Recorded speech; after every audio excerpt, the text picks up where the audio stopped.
Frin llevaba bastante rato dándole vueltas al bolígrafo mientras miraba distraída por la ventana.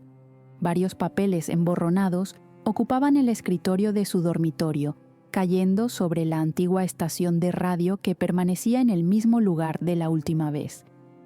El nombre de Becky le cruzó la mente, y por alguna extraña razón su corazón se aceleró sin venir a cuento, desencadenando una serie de imágenes en su cerebro que no pudo controlar. Veía a Patricia lanzar los dardos, sonreírle tras su jarra de cerveza y rozar su nariz contra la suya antes de besarla. La veía jugando con el agua del mar entre sus pies, la veía fundirse con el rosa y el naranja del atardecer, y la veía curvando su espalda hacia el cielo una de las muchas veces que sus dedos se perdieron en su interior. Sacudió la cabeza, intentando mantener la calma cuando ese latigazo tan particular le bajó desde el ombligo. Cerró los ojos con fuerza, reprendiéndose por no ser capaz de controlarse, y volvió a dirigir su atención hacia la radio. «Lo siento, Becky, tú no tienes la culpa de que mis hormonas estén totalmente desquiciadas», murmuró. Miró de nuevo la hoja que tenía delante.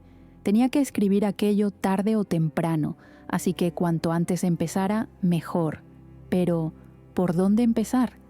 ¿Cómo contar una verdad tan grande a medias? ¿Cómo conseguir que la historia sonara creíble?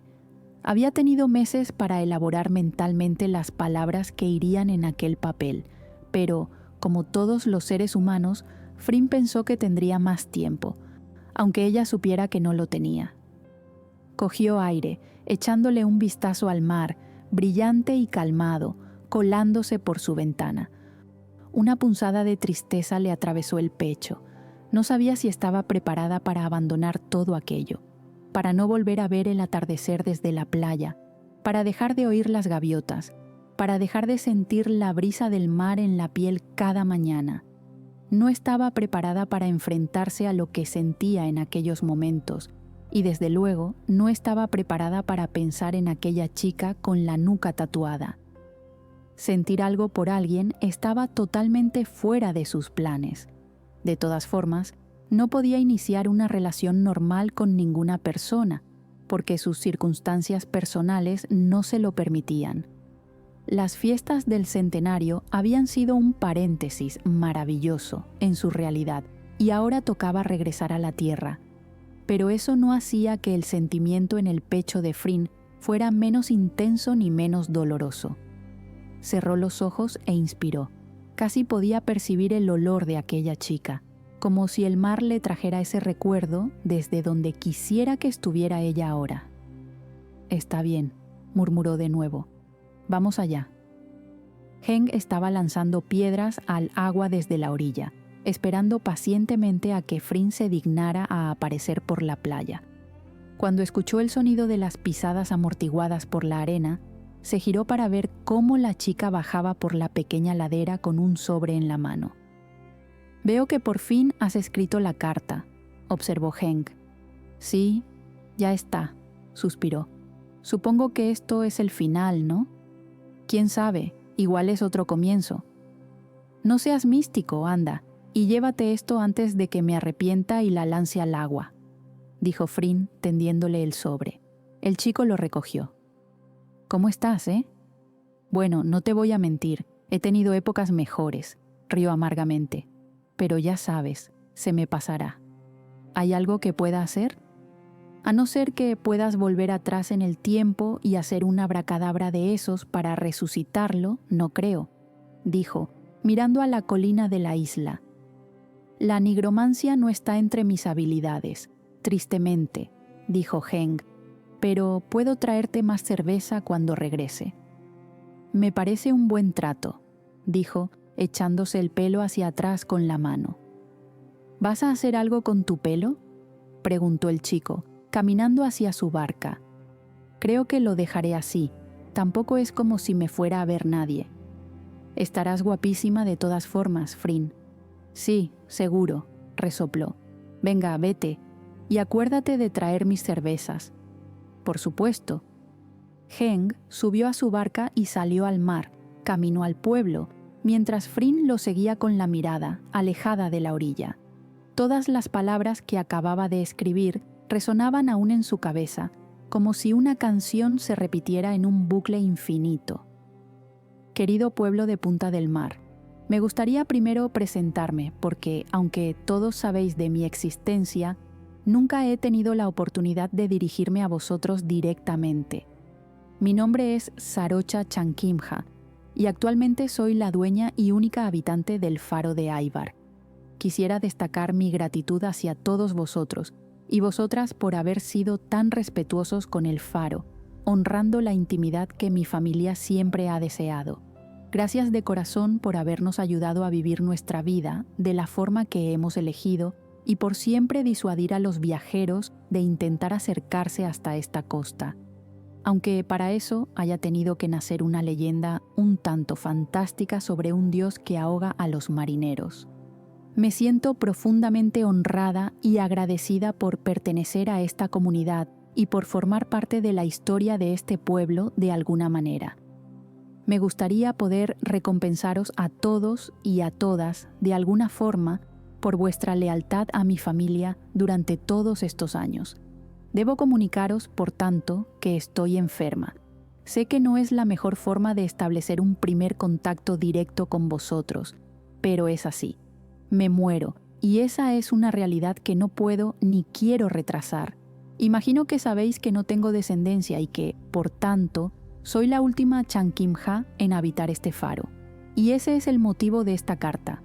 El faro es para vosotros, para todos y cada uno de los vecinos y vecinas de Punta del Mar.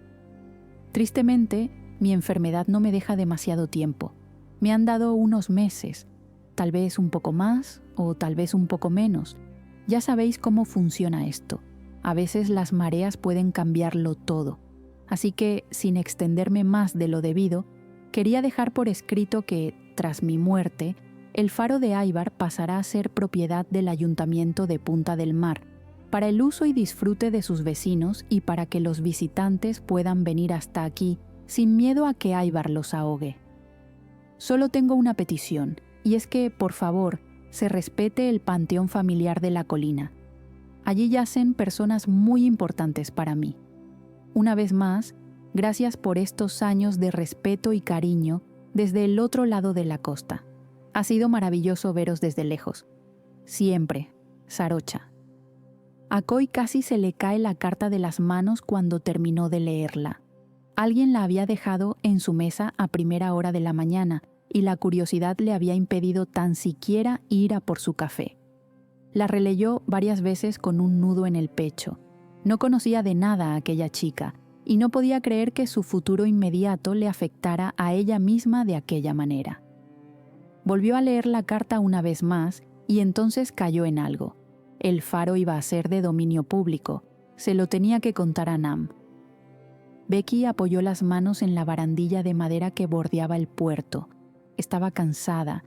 Miró su reloj inteligente y el entrenamiento marcaba que había recorrido 7,5 kilómetros. Resopló, estirando los gemelos mientras dejaba que su mirada se fundiera con el horizonte, observando a los pescadores regresar de sus faenas de primera hora de la mañana. Sus piernas parecían haber mejorado en aquellas 2 semanas posteriores a su regreso de Punta del Mar. Había retomado las sesiones de rehabilitación con Nam y se había obligado a hacer más ejercicio del que incluso su prima le recomendaba. Le iba de maravilla tener la mente ocupada en aquellos momentos. Por las mañanas se levantaba y salía a caminar durante un par de horas por los alrededores del pueblo. Se paraba a tomar un café en el puerto, tal vez visitaba a su madre si se encontraba con ánimo, o se sentaba en la orilla de la playa con la mirada perdida durante algunos minutos. No demasiados, o su cabeza empezaría a repetir la misma pregunta en bucle una y otra vez. ¿Por qué no le has escrito a Sara? Pero, ¿qué sentido tendría? Ella le dejó bastante claro que no iban a volverse a ver, o al menos eso fue lo que Becky sacó en conclusión de todas sus conversaciones. Tal vez la chica era astronauta y se iba a marchar en una misión que la tendría fuera de órbita durante 20 años. Al menos explicaría por qué no le dio un maldito número de teléfono. Becky no quería admitirlo en voz alta, pero estaba frustrada, enfadada, dolida, sobre todo con ella misma, por permitirse el lujo de sentir todo aquello cuando sabía de sobra que aquella chica sería un abrir y cerrar de ojos. No pensaba que se le metería tan adentro en tan poco tiempo, y ahora era incapaz de sacarla del maldito rincón en el que se había instalado. Cuando regresaba a casa, habitualmente comía sola porque Nam pasaba casi todo el día en la clínica y después dormía bajo el incesante zumbido del ventilador de techo. Si se encontraba con ganas, por la tarde nadaba durante aproximadamente 1 hora, y de esa manera sentía su cuerpo fortalecerse en la misma medida en que notaba cómo se debilitaba su corazón. Tampoco había encontrado el valor para seguir indagando en la caja que le trajo su madre. Era como si hubieran saltado sus alarmas emocionales y se hubieran cerrado las compuertas de seguridad. ¿Cómo va esa puesta a punto para el triatlón?, preguntó Nam caminando hacia la piscina. No está mal para la modalidad de cojera olímpica, contestó Becky flotando en la colchoneta. ¿Qué tal el día? Bien, supongo, suspiró Nam. ¿Y tú? Como siempre. ¿Ninguna novedad? ¿Quieres ir al grano?, preguntó Becky ladeando la cabeza. No le has escrito, ¿verdad?, preguntó su prima sentándose en el borde de la piscina, descalzándose para meter los pies en el agua. No sé a qué esperas. No quiero parecer una desesperada, bufó Becky. Además, ¿para qué serviría? No sé, yo al menos querría decirle mi verdadero nombre. Se encogió de hombros. De verdad, qué vergüenza. Sigo sin creerme que no se lo dijera, dijo Becky tapándose la cara con las manos. Soy una idiota. Estabas poseída por el espíritu de Patricia, Beck. No te machaques, rió Nam. Pero si yo fuera tú, se lo diría. Imagínate que la chica vuelve al pueblo preguntando por ti y no te encuentra porque nadie conoce a la tal Patricia. No creo que vuelva, dijo con un tono mucho más triste de lo que pretendía. Oye, quién sabe, tal vez tenga curiosidad por visitar el faro como tú y regrese cuando sea público.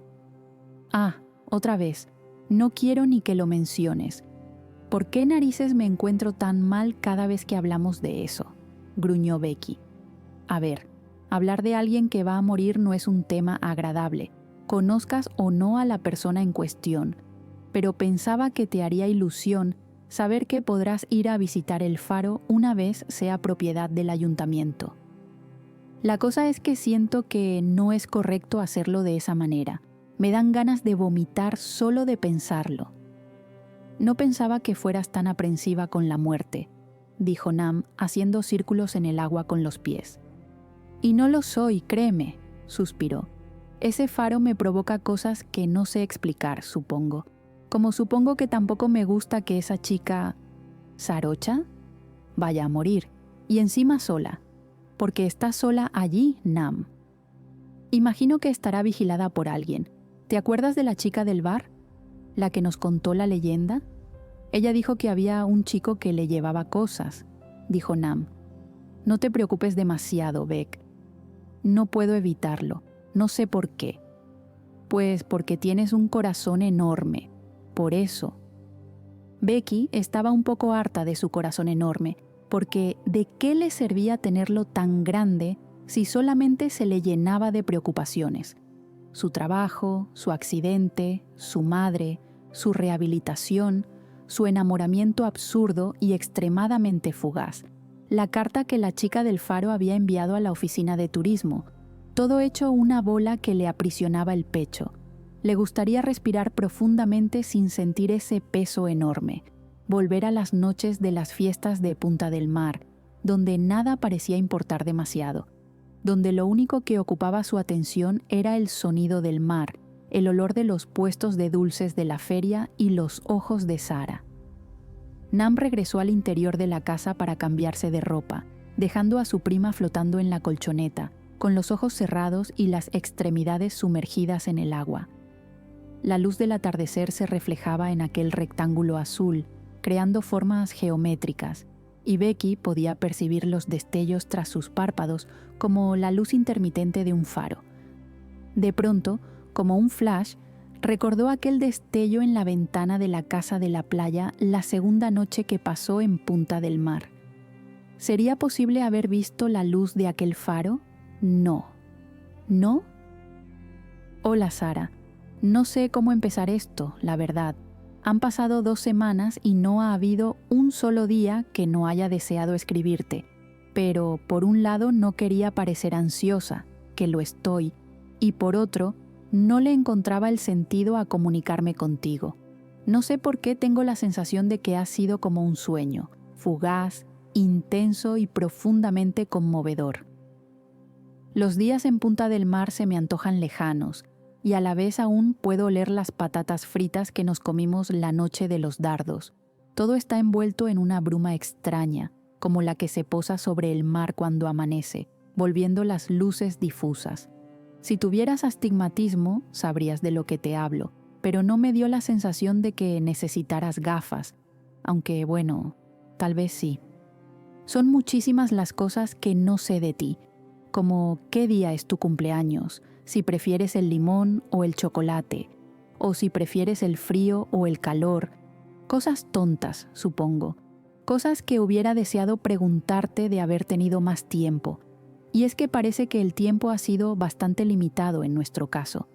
Yo pensaba que estas cosas ya no pasaban, que los rollos veraniegos eran algo de ese pasado en el que no existían los teléfonos móviles, ni las redes sociales, ni los aviones, ni los trenes de alta velocidad, porque ¿dónde vives exactamente para que sea imposible volver a vernos?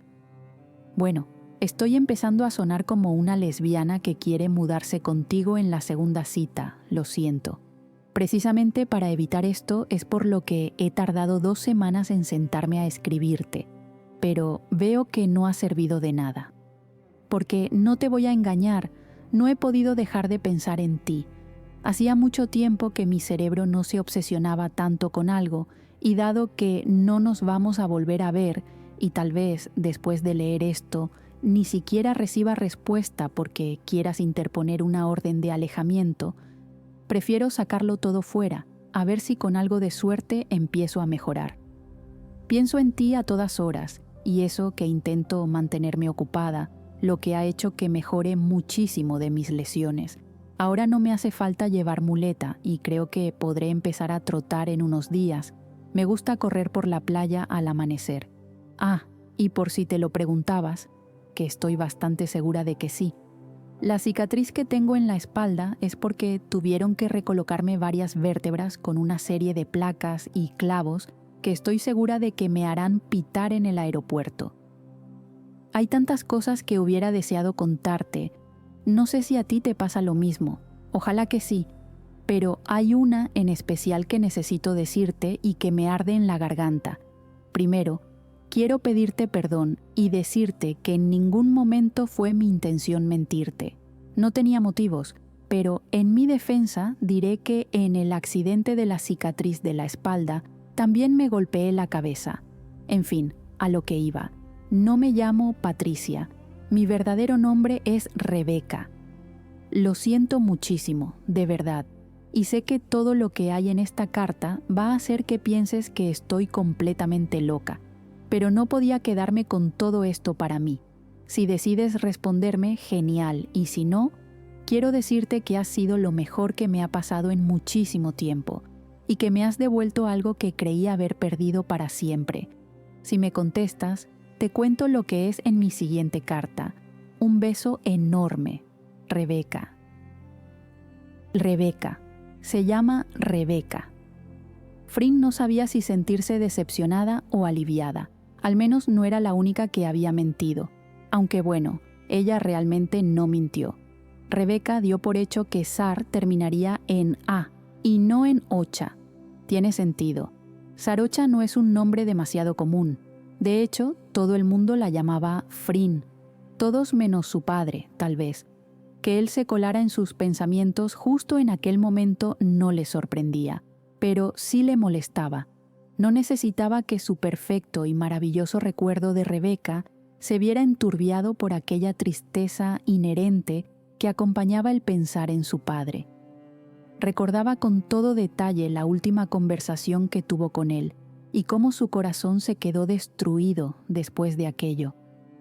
«Así que Rebeca», murmuró, rozando aquel papel garabateado con las yemas de sus dedos mientras descansaba la espalda sobre el cabecero de su cama.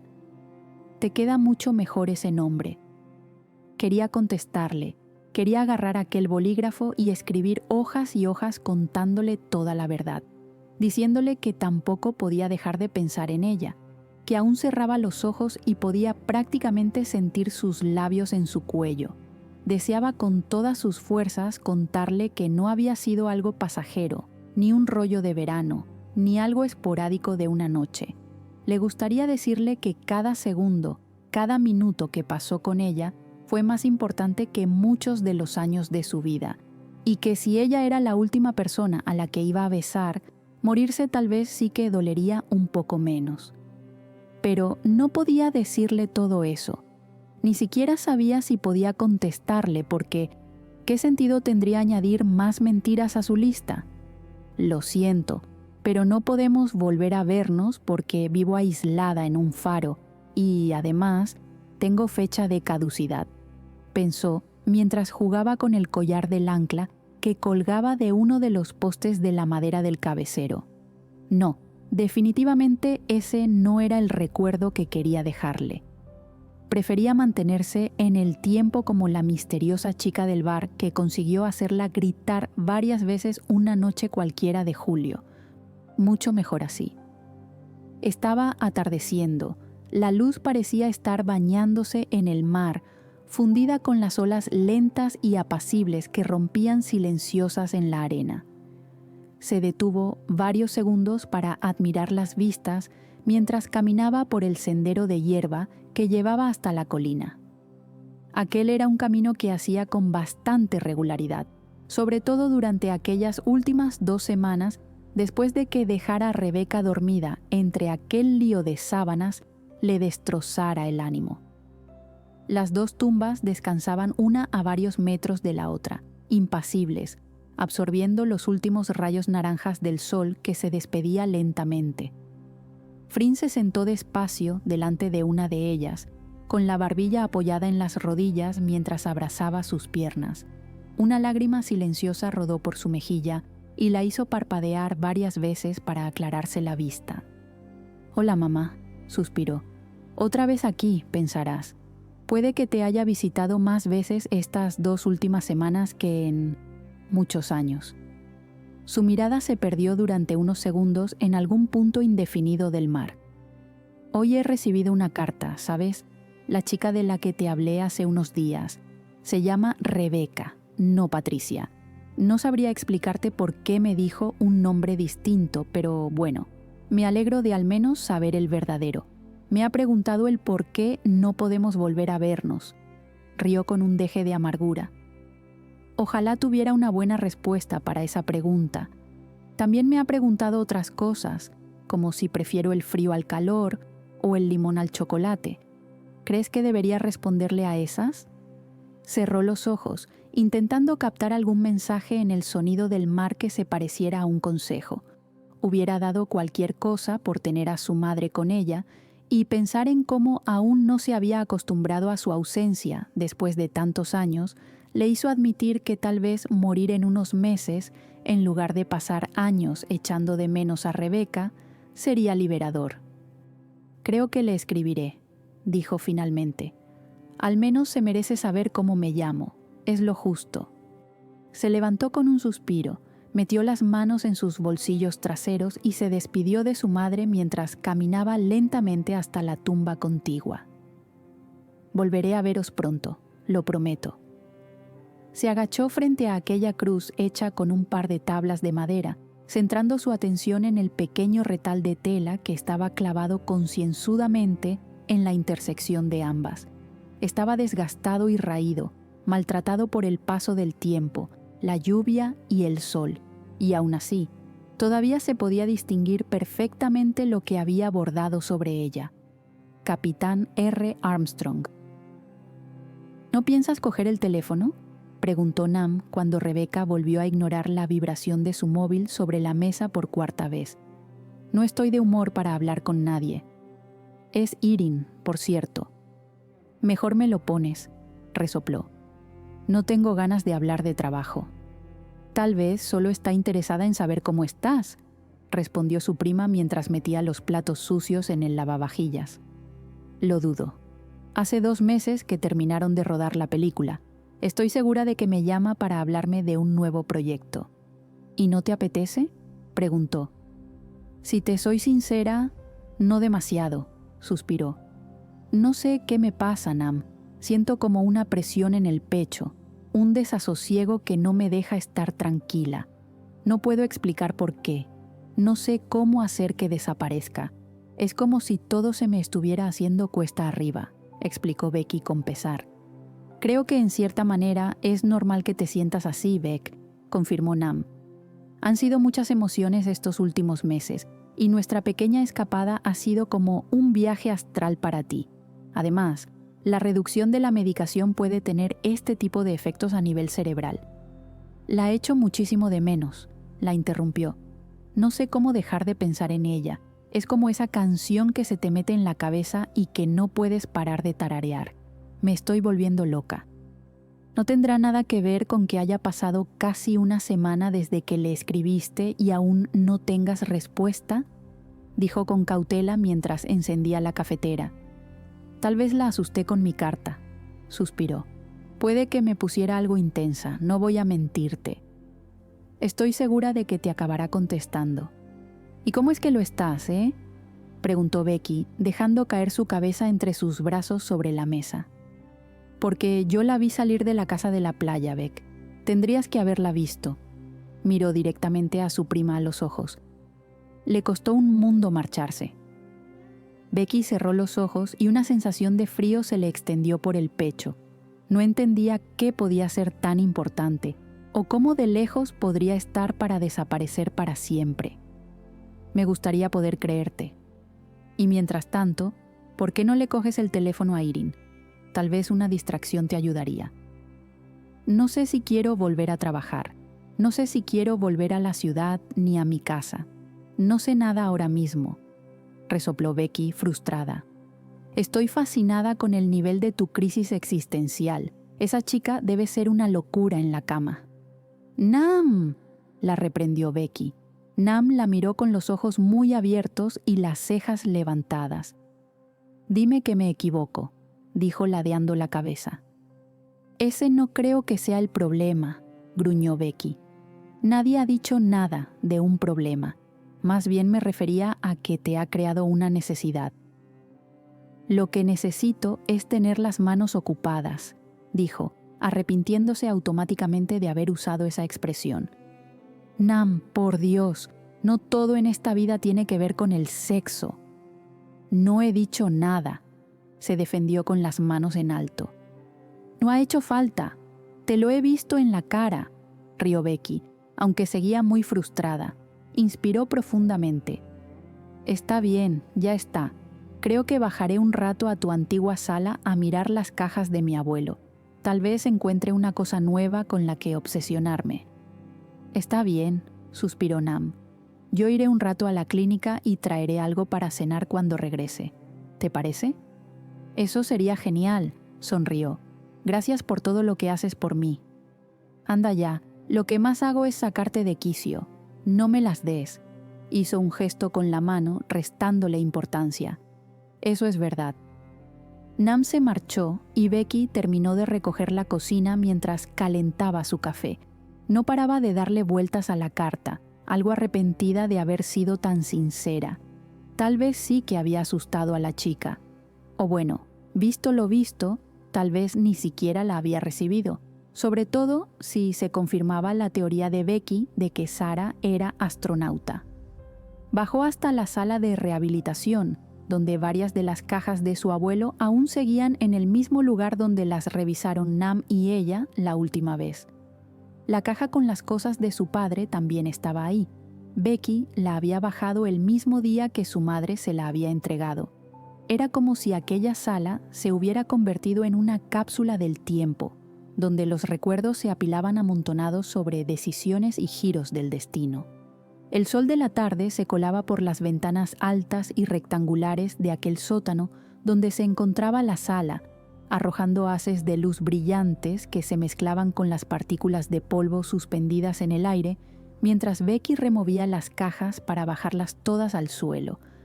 Resopló, apartándose el pelo que le caía sobre la cara.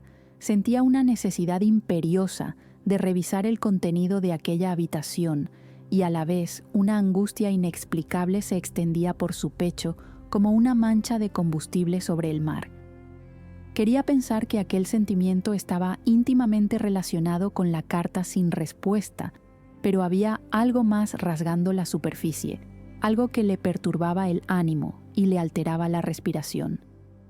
Aún no había podido revisarlas todas, y durante aquellas 3 últimas semanas había estado más pendiente de su recuperación física y de su pésimo estado emocional que de dedicarse a investigar el pasado de sus abuelos. Abrió una, esperando que realmente aquello le sirviera como elemento distractor y apartara su mente de aquella chica durante un rato, y se topó con un sobre marrón enorme que parecía lleno de papeles. Lo sacó de la caja y vació su contenido sobre el suelo, haciendo que un montón de cartas se esparcieran a su alrededor. «Bueno», murmuró para sí, «ya que no me escriben a mí, vamos a ver con quién se escribía el abuelo». Cogió una de las cartas. No había destinatario ni remitente, como si esas cartas se escribieran para entregarse en mano, o tal vez para nunca enviarse. Había decenas de ellas, todas escritas con la misma letra. «Amor, no uso tu nombre, porque no sabemos qué ocurrirá mañana con estas cartas. No sabemos qué nos depara el futuro ni qué podemos esperar de la vida. Yo, personalmente, he perdido el interés en todo lo mundano, y lo único que necesito es el calor de tus manos sobre las mías, sobre todo en días como hoy, cuando se acerca el otoño y las luces de la tarde comienzan a volverse ocres. A veces me pregunto por qué es tan injusto el amor, que nos mantiene en este estado de vigilia constante, en este vivir acelerado, en esta euforia agotadora, este amor que compartimos y que no podemos gritar. Ojalá mi matrimonio no fuera mi cárcel y hoy fuera el día en el que por fin huiremos, aunque sepa que debemos esperar a que acabe el verano. Sin embargo, las migajas que puedo entregarte son lo más preciado que tengo, porque son los momentos que puedo compartir contigo. Te mereces más, mucho más que una vida a medias, que una verdad disfrazada, que un amor con letra pequeña. Te mereces el cielo, el mar y las estrellas que en la noche no tienen claro a dónde pertenecen. Y es que jamás amé ni amaré a nadie de esta manera, como si pudiera sacarme el corazón y que éste brillara como el sol. Has hecho de mi existencia, antes triste y vacía, un viaje en carrusel del que no bajaría jamás. Amor, no me olvides. R.A. Becky leyó la carta despacio, asimilando que un miembro de su familia en algún momento parecía haber tenido una aventura fuera de su matrimonio. ¿Todas esas cartas serían de amor? R.A., murmuró. Genial, como si no llevásemos 3 generaciones con esas mismas iniciales.